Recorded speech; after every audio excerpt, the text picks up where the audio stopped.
Greetings, this is Warrior King, and the time has come for the lions and the lioness to tell their own story. This is the lion's voice. Give thanks and praise for the wonderful blessing that's been poured on me. Give thanks and praise. Jah use as an instrument to set the people free. Jah give her the powers to chant. Jah give her the powers to chant. Ras Tafari, the lion's voice. What are you waiting for? Come together, calling from near and far. Know who you are. What are you waiting for? Rally up, it takes the dose. What are you waiting for? Ancestors paved the way for us. Yes, I am Ketis Oyonde, asking, what are you waiting for to come together? The time has come for the lions to tell our own story. This is the lion's voice. My culminating project for that particular mission, I did in a mountainous region, which is on the border between Kenya and Ethiopia, that they call Taita. And Taita was about, from the nearest road, it was about a 2-hour walk up in the mountains. And I had to arrange things like homestay and all of that kind of thing. And this is late 90s again. So there was no electricity in the village. This was real grassroots, you know, getting a real taste of what it means to, you know, repatriate. And for I coming out of Chicago, I didn't have the farming skills and the, you know, the connection with nature. And so that's what I was seeking. And so that's why I particularly devised that research project, so I could be away from the cities and really forced to learn the language. And that was the best thing for I. You know, if I had stayed maybe closer to the capital and some of the other areas where it was more fluently English speaking, it wouldn't have made I uncomfortable. And I began to learn to appreciate love being uncomfortable, because that's where I grow the most, is when you're uncomfortable. The year is 1892, and the land of Ethiopia has been experiencing 4 years of terrible famine and drought. They call it the Kikuken, or the evil days. At least 1/3 of the human population and 90% of the cattle have died. The hyenas have feasted on so many carcasses that they have become overweight and barely able to move. Just when the people could take no more of the evil days, a woman named Wasiro Yeshimabe is giving birth in a place called Ergersa Gora. This is her 9th attempt to bring forth new life. Her previous 8 attempts only resulted in death. Will this child live? Thankfully, a healthy baby boy is born. His first cries are drowned by thunder and lightning flashes across the night sky. The heavens open up and torrential rain starts to fall. Ethiopia's drought is over, and the baby boy is given the name Tafari, meaning one to be feared or respected.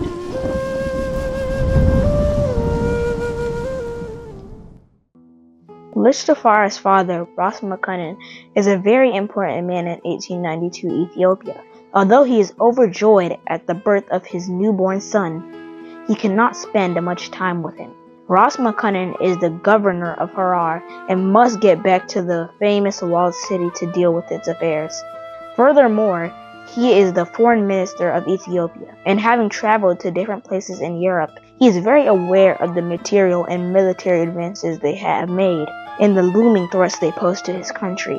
Ras Makunin knows that the majority of Ethiopians have no idea what is coming, and that he has to work that much harder to secure the realm. Lich Tafari would grow up to become the legendary emperor, Haile Selassie I. To understand his journey, we must first understand the Ethiopia that he was inheriting, and what it was like when he was born in 1892. Get your copy of Kwasi Bonsu's book, Haile Selassie I, Ethiopia, Volume 1, The Rise of the Priestly Warrior Kings, and increase your knowledge about the history, politics, and culture of Ethiopia in 1892, and how it connects to the rest of African and world history at the time. Haile Selassie I, Ethiopia, Volume 1 is available for purchase at www bookmanexpress.pub. Please visit for more information. Talk to I and I about being a teenager in Africa, late 90s. You know what I mean? What was that like? Was the I just moving around the races, or did you mix with the wider Kenyan society? Yeah. You know, was you clubbing? What was the vibe? You know, beach. You know, what was the vibes? Yes, I chose Kenya because it was the closest I could get to Ethiopia. Okay. Again, from being introduced to Ras Tafari, I didn't tarry. In those times it was deep dive, and I just went straight into the culture. Those times Ethiopia was still, unstable, dealing with a lot of, war with Eritrea, and so there was no opportunities to do study abroad in Ethiopia, and so I went the closest I could, which was Kenya. Okay. Program that I enrolled in again was called SIT, Students for International Training. They selected a group, but each one, so they started off with small research projects, like 2 weeks, and then it would go to 3 weeks, and then a month long, and then a 2-month project, and then a final culminating major project. And so I was trotting alone. I wasn't studying at a university. I had to develop research proposals of what, I would go to this area to study this particular thing. And then we would come forward and they would test I and I on our language, and then also have to present what we learned. And so during that time, again, I was really trying my best to get to Ethiopia, but Yes. the research I and I was doing was all centered on Ras Tafari. Okay. In trying to uncover the Rastafari community in Kenya at that time. Okay. It was mainly in Nairobi and Mombasa, where I and I was doing most of our studies. My culminating project for that particular mission, I did in a mountainous region, which is on the border between Kenya and Ethiopia, that they call Okay. Taita.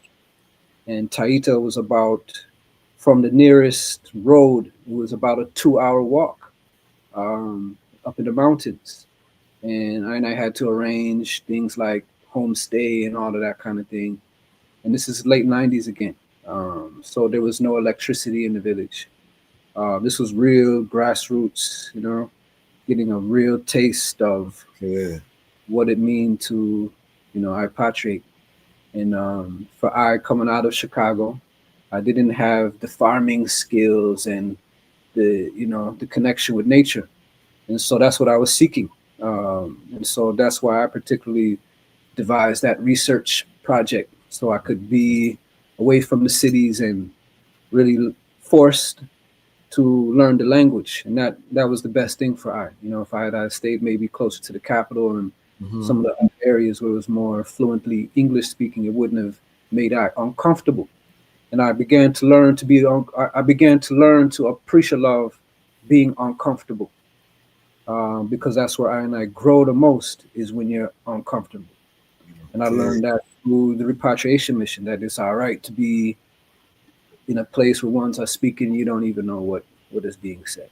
And at times, they're talking about you. You just know it, just by the body language, and one's looking at it, they're talking about the eye, So it was a great experience for I, in terms of learning to be confident in myself, learning to learn body language over the verbal, be able to read irids. It was iritical education Haile. in a certain way, because, and then it also forced that again, learn Swahili quickly, and so yeah, that was the beginning of it. And from the time and I'm blessed that I had that long experience, and a one that was non-traditional, not at a university, staying in dorms, because it was really a good precursor to what repatriation would be. It's true. It's plenty of moments where, same way, you're uncomfortable, you're in places you don't know, language around you, you know what I mean, you don't understand, and You got to find your way, you know. And so that's why I say it was a blessing that it made from that first tribe, I had no fear to tribe anywhere.